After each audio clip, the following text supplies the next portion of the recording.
Hey YouTube, welcome back to part 3 of finger control with the traditional grip. Okay, so in part 1 we talked about using the thumb.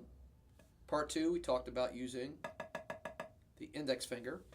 So part 3 we're going to deal with combining those two, all right, and using both of them. Okay, so how this is going to work, and again, there are a few different ways that you can tackle this.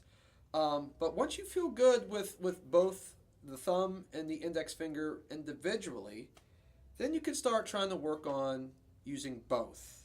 All right, and I'll show you how we're going to do that.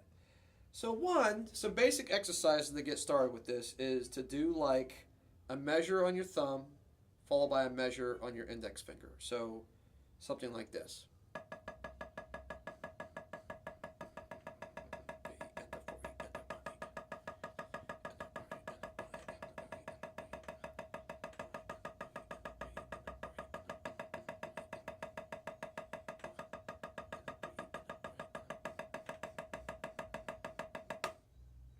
Okay, so I did a measure on my thumb, a measure on my index finger. All right, and then from there, switch to maybe doing 2 beats on each. So going like,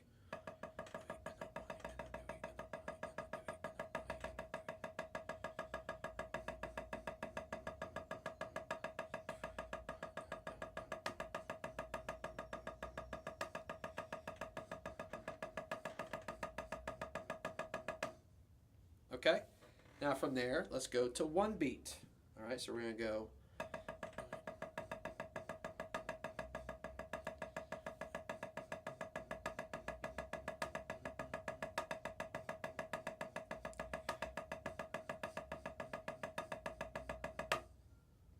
Okay.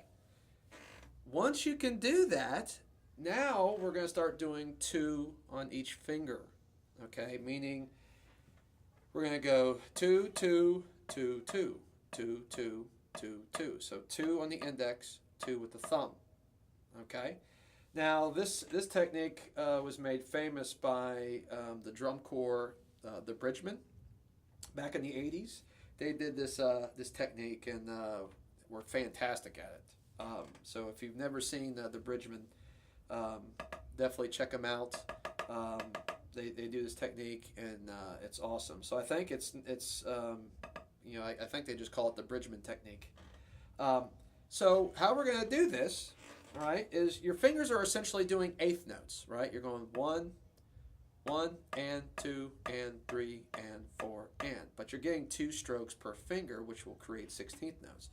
Okay, so I'm going to try to do this slow. Okay, so you're going to go 1 and 2 and 3 and 4. Okay, it's hard to do it slow. 1 and 2 and 3 and 4.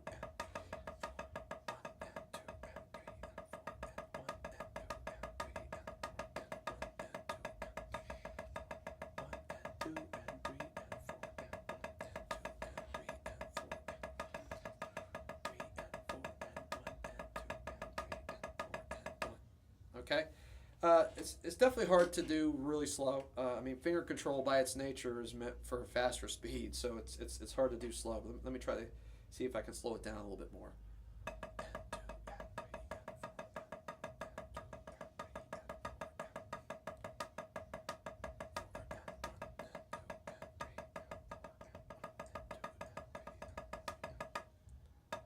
Okay, so hopefully you're getting an idea. It's really tough to do slow. Okay, but I'm doing 2 here and 2 on my thumb.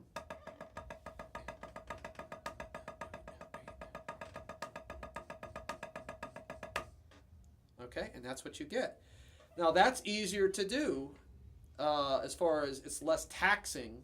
Okay, requires less energy because you're distributing the workload amongst 2 different fingers. Okay, so instead of one finger doing 16th notes, you have your fingers alternating doing eighth notes.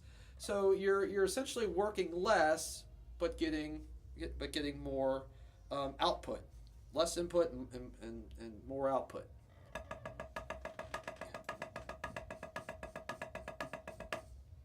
Okay, you see that? Now you notice I'm kind of swiveling my wrist a little bit. Now you don't really have to do that. I'm doing it because it just helps me get a good separation of my fingers. So when I'm in this position, my thumb is more on top, and then when I come a little bit more over, my index finger is on top. And again, my hands and fingers aren't real big, so it just helps me get my fingers in the right position. You again may not need to do that. But something else I should say is that when your thumb is playing, okay, those two notes, your index finger isn't touching the stick. And likewise, when your index finger is playing its two notes, your thumb is not holding on to the stick. Okay, it gets off the stick. Okay, so that's crucial so that one finger doesn't get in the way of the other.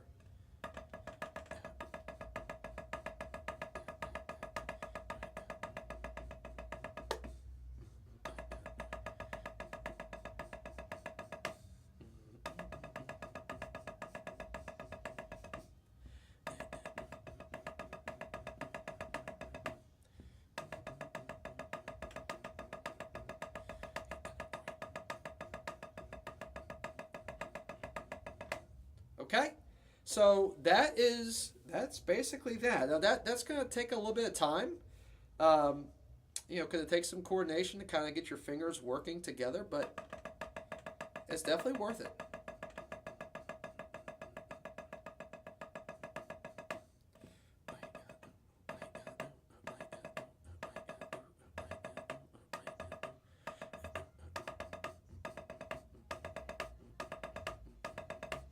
Okay, so they're doing one beat. I'm just going 1 and the 2, 1 and the 2,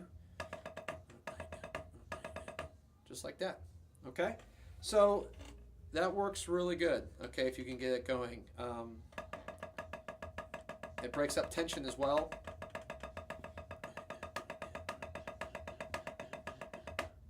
All right. Okay, so I hope that helped. Again, that's using the index finger and thumb.